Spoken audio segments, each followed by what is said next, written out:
Hi days, എന്തൊക്കെയുണ്ട് വിശേഷം? ഇന്ന് ഞാൻ വീട്ടിൽ ചുമ്മാ ഇരുന്നപ്പോൾ പൊതിച്ചോറ് തിന്നാൻ ഭയങ്കര ക്രേവിങ്സ് വന്നു. അപ്പോൾ ഒന്നും നോക്കിയില്ല, നേരെ പറമ്പിലേക്ക് പോയിട്ട് വാഴയിലേക്ക് വെട്ടിയെടുത്തു. അപ്പോൾ നമുക്ക് ഇന്ന് നല്ല അടിപൊളി പൊതിച്ചോറ് ഉണ്ടാക്കിയാലോ. അപ്പോൾ പൊതിച്ചോറിൻ്റെ വീഡിയോ ആണ് ഇന്ന് നിങ്ങളായിട്ട് ഷെയർ ചെയ്യുന്നത് കേട്ടോ. അപ്പോൾ ഫസ്റ്റ് തന്നെ പൊതിച്ചോറിലേക്ക് നമുക്ക് ഒഴിച്ചുവിടാൻ പറ്റാത്ത ഒന്നാണ് ചമ്മന്തി അല്ലേ. അപ്പോൾ ഞാനിന്ന് ഇവിടെ ഉണ്ടാക്കുന്നത് ഒരു സ്പെഷ്യൽ ചമ്മന്തി എന്നൊന്നും പറയാൻ പറ്റില്ല. നോർമൽ നമ്മുടെ തേങ്ങ ചമ്മന്തി തന്നെ ഒന്ന് ഫ്രൈ ചെയ്തിട്ട് ചമ്മന്തി ഉണ്ടാക്കാം കേട്ടോ. അപ്പോൾ നമുക്ക് ഉള്ളി, ഇഞ്ചി, വറ്റൽമുളക്, വേപ്പില എന്നിവ ഒന്ന് ആദ്യം വറുത്തെടുക്കാം. എന്നിട്ട് നമുക്ക് അതിലേക്ക് തേങ്ങ കൂടി ഒന്ന് ഇട്ട് ചെറുതായിട്ടൊന്ന് ഫ്രൈ ചെയ്തെടുക്കണം. അപ്പോൾ ഇതിനകത്തേക്ക് ഞാൻ വെളിച്ചെണ്ണയോ മറ്റോ ഒന്നും ചേർക്കുന്നില്ല. അപ്പോൾ തേങ്ങയും കൂടി ഇട്ട് അത് നന്നായിട്ടൊന്ന് ഫ്രൈ ആയതിനു ശേഷം ഒരു കഷ്ണം വാളൻ പുളിയും കൂടി ചേർത്ത് കൊടുക്കുക. എന്നിട്ട് മിക്സിയിൽ ഒന്ന് അടിച്ചെടുക്കുക. എന്നിട്ട് ആവശ്യമായ ഉപ്പും കൂടി ചേർത്ത് കൊടുക്കാം. അപ്പോൾ ഇതാ നമ്മുടെ ചമ്മന്തി ഇവിടെ റെഡി ആയിട്ടുണ്ട്. ഇനി നമുക്ക് ചെറിയ ഉരുളകളായിട്ട് പൊതിച്ചോറിൽ വെക്കുന്ന പോലെ ഇതുപോലെ ഉരുട്ടിയെടുക്കാം. അങ്ങനെ നമ്മുടെ ചമ്മന്തിയൊക്കെ റെഡിയായി. ഇനി നമ്മൾ പൊതിച്ചോറിലേക്ക് വെച്ച് കൊടുക്കുന്നത് അയല ഫ്രൈ ആണ്. അപ്പോൾ അയല ഇവിടെ ഫ്രൈ ചെയ്യാൻ വേണ്ടിയിട്ട് പാനിലിട്ട് നന്നായിട്ട് മുരിഞ്ഞ് വന്നിട്ടുണ്ട്. ഇനി നമുക്ക് ഇതിലേക്കുള്ള ഒരു ഓംലേറ്റ് ഉണ്ടാക്കാം. അപ്പോൾ അതിന് വേണ്ടിയിട്ട് ഞാനിവിടെ 3 എഗ്ഗ് എടുത്തിട്ട് ഓംലേറ്റ് ഉണ്ടാക്കാൻ വേണ്ടിയിട്ട് പോവാണ്. ഓംലേറ്റിൻ്റെ റെസിപ്പി പിന്നെ പ്രത്യേകിച്ച് പറയേണ്ട കാര്യം ഉണ്ടാവില്ലല്ലോ, കാരണം എല്ലാവരും ഓംലേറ്റ് എപ്പോഴും ഉണ്ടാക്കുന്നതാണ്. അപ്പോൾ പ്രത്യേകിച്ചൊന്നുമില്ല, എല്ലാവരും ചെയ്യുന്ന പോലെ തന്നെ നമ്മളും ഒരു ഓംലേറ്റ് ഉണ്ടാക്കി, ഒരു തട്ടിക്കോട്ട് ഓംലേറ്റ് എന്നൊക്കെ വേണമെങ്കിൽ പറയാം. നമ്മൾ മുട്ട പൊട്ടിച്ച് അതിനകത്തേക്ക് സവാളയും പച്ചമുളകും ഉപ്പും മഞ്ഞൾപ്പൊടിയും ഇട്ട് നന്നായിട്ട് അടിച്ചെടുത്തതിന് ശേഷം പാനിൽ ഒഴിച്ച് എടുക്കുകയാണ് ചെയ്യുന്നത് കേട്ടോ.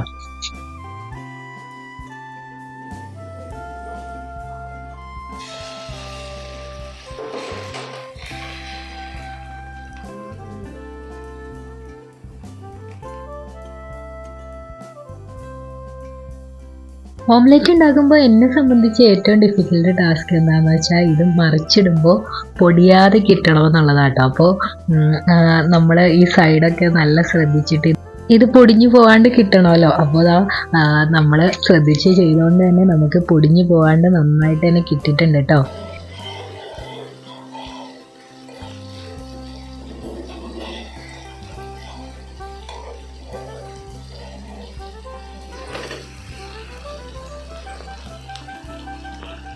അങ്ങനെ നമ്മുടെ ഓംലെറ്റും റെഡിയായി. അപ്പോൾ ഓംലെറ്റ് ഉണ്ടാക്കുമ്പോൾ എപ്പോഴും ഇവിടെ നടക്കുന്ന ഏറ്റവും വലിയ ഇടി എന്താണെന്ന് വെച്ചാൽ ഇത് പാകം ചെയ്യുമ്പോൾ ഒരിത്തിരി കൂടി പോയി കഴിഞ്ഞ് ഇവിടെ അടിയാണ്. അപ്പോൾ എൻ്റെ അടുത്ത് എപ്പോഴും ഞാനും എൻ്റെ അനിയന്മാരും ഒരുമിച്ച് എല്ലായിടത്തും നടക്കണ കാണുമ്പോൾ എല്ലാവരും ചോദിച്ചിട്ടുണ്ട്, നിങ്ങൾ തല്ല് കൂടാറുണ്ടോ?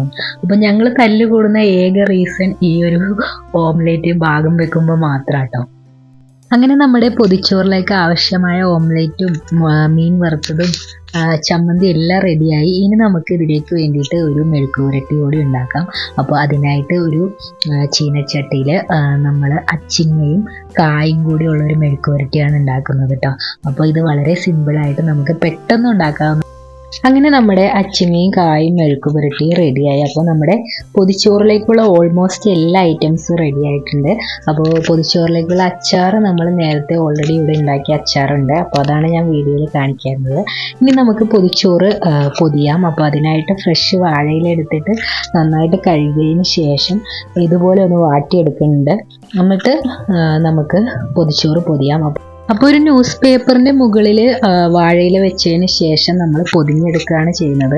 അപ്പോൾ വളരെ നൊസ്റ്റാൾജിക് ആയിട്ടുള്ള ഒരു പൊതിച്ചോറാണ്. അപ്പോൾ നമുക്ക് പൊതിച്ചോറ് ചെറുപ്പത്തിലേ തൊട്ട് നമ്മൾ ഒരുപാട് കഴിച്ചിട്ടുണ്ടാവും. അപ്പോൾ ഞാനൊക്കെ ഏറ്റവും കൂടുതൽ പൊതിച്ചോറ് കഴിച്ചിട്ടുണ്ടാവുക ട്രെയിനിലൊക്കെ ട്രാവൽ ചെയ്യുമ്പോൾ അമ്മ പൊതി കെട്ടിയിട്ട് അയച്ചു തരും. അപ്പോൾ അങ്ങനെയാണ് നമുക്ക് ഈ ഒരു പൊതിച്ചോറിനോടൊക്കെ ഭയങ്കരമായിട്ടൊരു ഇഷ്ടം വന്നേട്ടോ.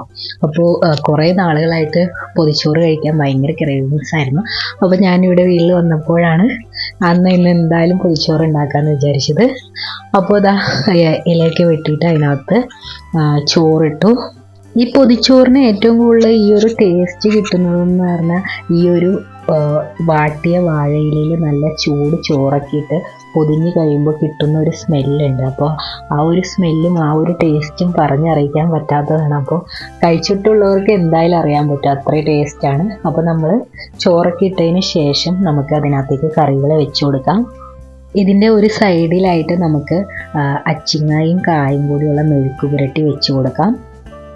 ഇനി നമുക്ക് ഇതിലേക്ക് ഫ്രൈ ചെയ്ത അയല വെച്ച് കൊടുക്കാം. ഇനി നമുക്ക് ഇതിലേക്ക് ഓംലെറ്റ് വെച്ച് കൊടുക്കാം. ഇതിൻ്റെ കൂടെ ചമ്മന്തി ഉരുളയാക്കിയതും കൂടി വെച്ച് കൊടുക്കുന്നുണ്ട്. ഇനി നമ്മൾ ഇതിലേക്ക് നാരങ്ങ അച്ചാർ കൂടി ഇട്ട് കൊടുക്കുന്നുണ്ട്. അപ്പോൾ ഇത്രയാണ് നമ്മുടെ പൊതിച്ചോറിലെ ഐറ്റംസ്. ഇനി നമുക്ക് ഇത് നന്നായിട്ട് പൊതിഞ്ഞെടുക്കാം. ഇത് പൊതിഞ്ഞെടുക്കുന്നതിനൊരു രീതിയുണ്ട്, പക്ഷേ ഞാൻ പൊതിയുന്നത് അത്ര പെർഫെക്റ്റ് ആണോ എന്നൊന്നും എനിക്കറിയില്ല. പക്ഷേ ഞാൻ എൻ്റേതായിട്ടുള്ള രീതിയിൽ പൊതിഞ്ഞെടുത്തിട്ടുണ്ട്. 2 പൊതിച്ചോറാണ് നമ്മൾ പൊതിഞ്ഞിട്ടുണ്ടായിരുന്നത്. അപ്പോൾ 2 പൊതിച്ചോറും ന്യൂസ് പേപ്പറിലൊക്കെ നന്നായിട്ട് പൊതിഞ്ഞ് സെറ്റാക്കി എടുത്തിട്ടുണ്ട് കേട്ടോ. ഇനി നമുക്ക് ഇതൊരു 2 മണിക്കൂറൊക്കെ വെച്ചിട്ട് കഴിക്കുകയാണെങ്കിൽ നല്ല ടേസ്റ്റ് ആയിരിക്കും. പക്ഷേ വെയിറ്റ് ചെയ്യാനുള്ള ക്ഷമയില്ലാത്തതുകൊണ്ടും സമയം കുറവായതുകൊണ്ടും നമ്മളിത് പൊതിഞ്ഞിട്ട് ഒരു അരമണിക്കൂറൊക്കെ കഴിഞ്ഞപ്പോൾ തന്നെ നമ്മളെടുത്ത് കഴിക്കാട്ടുണ്ടായത്. അപ്പോൾ 2 പൊതിച്ചോറ് സെറ്റായിട്ടുണ്ട്. അപ്പോൾ നമുക്ക് ഈ ഒരു പൊതിച്ചോറ് തുറന്ന് നോക്കിയാലോ എങ്ങനെയാണ്. അപ്പോൾ ഇതാ നമ്മളിവിടെ പൊതിച്ചോറ് തുറന്ന് നോക്കുകയാണ് എങ്ങനെയാണ് ഉള്ളതെന്നൊക്കെ നമുക്ക് നോക്കാം. അപ്പോൾ ഇതാ പൊതിച്ചോറ് തുറന്നപ്പോൾ തന്നെ നല്ല ആ ഒരു വാഴയിലയുടെ സ്മെല്ല് നന്നായിട്ട് കിട്ടുന്നുണ്ടായിരുന്നു കേട്ടോ. അപ്പോൾ അതാ തുറന്നു കഴിഞ്ഞപ്പോൾ നല്ലൊരു സ്മെല്ലാണ്. അപ്പോൾ എന്താ പറയുക, ഇത് കണ്ടപ്പോൾ തന്നെ നമുക്ക് കഴിക്കാൻ ആർത്തി മൂത്ത് ഭ്രാന്തായി എന്ന് പറയില്ലേ, അതേ അവസ്ഥയായിരുന്നു. അപ്പോൾ നമ്മൾ പൊതിച്ചോറ് ഓപ്പൺ ആക്കിയിട്ട് കഴിച്ച് നോക്കിയിട്ടോ. അപ്പോൾ നല്ല ടേസ്റ്റ് ഉണ്ടായിരുന്നു. അപ്പോൾ എല്ലാവരും വീട്ടിൽ ഫ്രീ ഒക്കെ ആയിട്ട് ഇരിക്കുമ്പോൾ അപ്പോൾ പൊതിച്ചോറൊക്കെ ഉണ്ടാക്കിയിട്ട് ഇടയ്ക്കൊക്കെ കഴിച്ച് നോക്കണം. അപ്പോൾ ഇത്രയേ ഉള്ളൂ ഇന്നത്തെ വീഡിയോ. അപ്പോൾ വീഡിയോ എല്ലാവർക്കും ഇഷ്ടപ്പെട്ടെന്ന് വിശ്വസിക്കുകയാണ്. അപ്പോൾ വീഡിയോ ഇഷ്ടപ്പെട്ട എല്ലാവരും ലൈക്ക് ചെയ്യാനും കമൻറ്റ് ചെയ്യാനും സബ്സ്ക്രൈബ് ചെയ്യാനും മറക്കല്ലേ.